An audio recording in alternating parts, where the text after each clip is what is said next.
Oh my goodness, the Dolphins' collapse against the Browns was just unbelievable. Absolutely shocking from start to finish. I mean, coming into this game, we were expecting Miami to light up the field with some serious offensive firepower.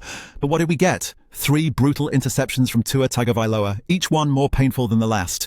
It's like we watched a completely different team out there. And then, on top of that, Miami just couldn't get their offensive line to protect Tua, leaving him totally exposed to Cleveland's defense. Tyson Campbell. This guy scores a defensive touchdown and suddenly Miami's running in circles. You couldn't write this. You really couldn't. Anyway, folks, if you're just as stunned as I am, hit that subscribe button to catch more reactions like this. The fallout's only just begun, so stay tuned.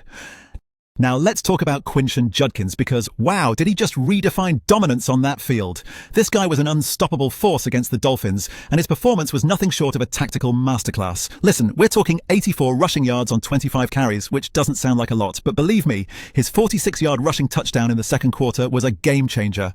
Right at that moment, you could feel the shift towards Cleveland.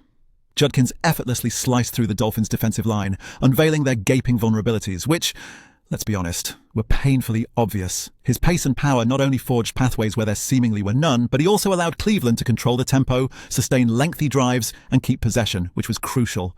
Plus, his synergy with the Browns' offensive line was like poetry in motion. While the line blocked relentlessly, Judkins seized those gaps with such finesse and created opportunities that kept Cleveland marching forward. His spatial awareness, just phenomenal.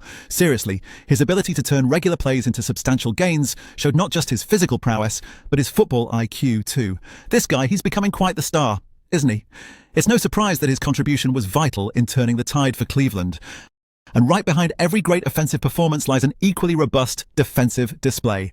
And boy, did the Cleveland Browns deliver on that front. Their defense was like a well-oiled machine, constantly disrupting Miami's offensive flow. Let's dive into how they managed this defensive masterclass. It all boils down to pressure.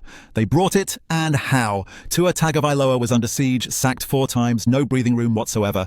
Myles Garrett, with his relentless pursuit, just outsized presence, anchored this steadfast defense, laying down hits and keeping the Dolphins' offensive line on their toes. But here's the kicker. Tyson Campbell's 34-yard pick six was pivotal, flipping the script just when the Dolphins hoped for a comeback. And think about this. Their secondary, it was a nightmare for Miami. Grant Delpit and Ronnie Hickman picked off Tua's passes like they were reading his mind, forcing the Dolphins into reckless plays. Their defensive timing and discipline were, dare I say, impeccable. Miami just couldn't catch a break. This specialization to take opportunities and exploit vulnerabilities sent a warning shot to future contenders. It's this kind of high-stakes, relentless pressure that paints a clear picture. The Browns are here, and they're ready for anything the NFL throws their way. Shifting gears to the Miami Dolphins, wow, what a missed chance to turn the tables, right? I mean, when we look at the Dolphins, it feels like a giant missed opportunity sitting there in the stat book. Tua Tagovailoa, usually steady as a rock, just couldn't find his footing. 3 interceptions, folks. 3! It's rough when your quarterback can't catch a break under Cleveland's pressure. And that brutal sacking kept tagging him too, right? The sad part? It wasn't just Tua. Their third down conversion rate was just, well, unbearable, sitting at 1 for 13. Can you believe it? And the penalties? 11 penalties for 103 yards just crushed their flow, giving the Browns all the advantage they needed. Now defensively, what can I say? They just couldn't hold steady against Quinshon Judkins, who was running all over them like it was a practice match. I suppose the psychological hit from Campbell's interception touchdown must have pulled the rug under them big time. So here's the deal.